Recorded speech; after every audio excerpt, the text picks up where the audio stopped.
Singareni colonies workers union Manuguru branch కార్యదర్శి Y Ram Gopal, Singareni colonies workers union Manuguru branch కార్యదర్శి, assistant branch కార్యదర్శి Mekala Eshwar, office bearers Shanigarapu Kumaraswamy, N Avula Nagaraju, CPI Manuguru పట్టణ కార్యదర్శుల ఆధ్వర్యంలో సింగరేణి కాలనీస్ వర్కర్స్ యూనియన్ రాష్ట్ర general secretary Korimi Raj Kumar press meet నిర్వహించారు. భద్రాద్రి కొత్తగూడెం జిల్లా మనుగురులో అందరి సమక్షంలో ఈ కార్యక్రమం ఘనంగా జరిగింది.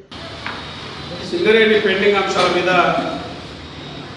ఈ నెల 7-8వ తేదీన కొత్తగూడెంలో సింగరేణి కాలనీస్ వర్కర్స్ కౌన్సిల్ సమావేశం జరిగింది.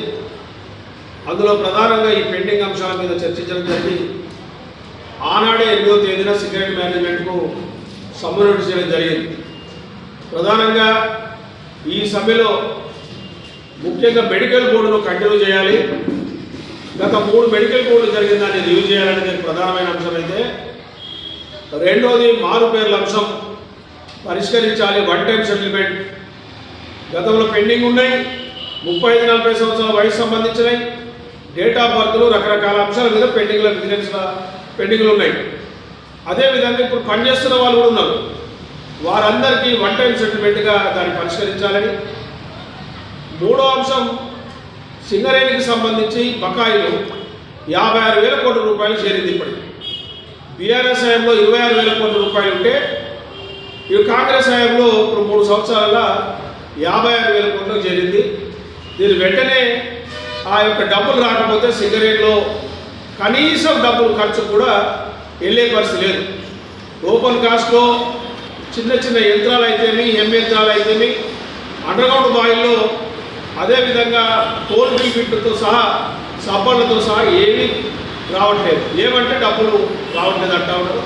కాబట్టి డబ్బులు ఇవ్వాలని, అదేవిధంగా సొంత ఇంటి సమస్యలు పరిష్కరించాలని, అదేవిధంగా పెర్క్స్ మీద కోల్ ఇండియాలో సింగరేణి అధికారులకు ఎట్లయితే వాళ్ళు రిఫండ్ చేస్తూ ఉన్నారో ఆ రిఫండ్ చేయాలని, అదేవిధంగా న్యాచురల్ డెత్ సహజ మరణాలకు 25 లక్షల రూపాయలు చెల్లించాలని, అదేవిధంగా డిస్మిస్ కార్మికులకు మరొక అవకాశం ఇవ్వాలని, కాంట్రాక్ట్ వర్కర్లకు సంబంధించి రాష్ట్ర ప్రభుత్వం ఏదైతే మొన్న జీతాలు పెంచిందో ఆ జీతాలు అమలైతే ఒక్కొక్కరు 1000 రూపాయలు తక్కువ జీతం అయిపోతుంది. కాబట్టి హై పవర్ వేతనాలు పెంచి వారికి విద్యా వైద్యం కూడా అందుబాటులో తేవాలని, తదితర అంశాలు 31 డిమాండ్లను సింగరేణి మేనేజ్మెంట్ ముందు పెట్టడం జరిగింది. దీన్ని పరిష్కరించాలి. అది అవసరమైతే ఇప్పుడు ఈ మధ్యకాలంలో కూడా సంఘంతో మాట్లాడాలి.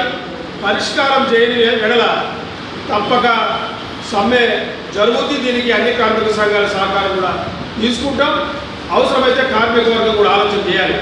ముఖ్యంగా కొత్త బ్లాకులు మనుగురు లాంటి ప్రాంతానికి కొత్త పీకేఓస్ డిసైడ్ బ్లాక్ రాకపోతే, Manuguru extension open cast extension కాకపోతే 2030 వరకు మనుగురులో సింగరేణి ఉండదు. కాబట్టి దానికోసం ఒక ప్రత్యేకమైన పోరాటం మనుగురు బ్రాంచ్ చేస్తారు. ఆ పోరాటానికి అదేవిధంగా ఈ సమ్మెకు సహకరించాల్సిందిగా కార్మిక వర్గాన్ని విజ్ఞప్తి చేస్తూ యాజమాన్యాన్ని కూడా హెచ్చరిస్తూ ఉన్నాం, ప్రభుత్వాన్ని హెచ్చరిస్తూ ఉన్నాం. ఇవి పరిష్కారం కాకపోతే ఈరోజు మన యజమాన్యాన్ని కూడా రాబోయే రోజుల్లో ఇబ్బందులు ఉంటాయి. మేనేజ్మెంట్ కూడా సమ్మె తప్పదని హెచ్చరిస్తాం. లైక్ చేయండి, షేర్ చేయండి, సబ్స్క్రైబ్ చేయండి. మరిన్ని వీడియోల కోసం బెల్ సింబల్ పై క్లిక్ చేయండి.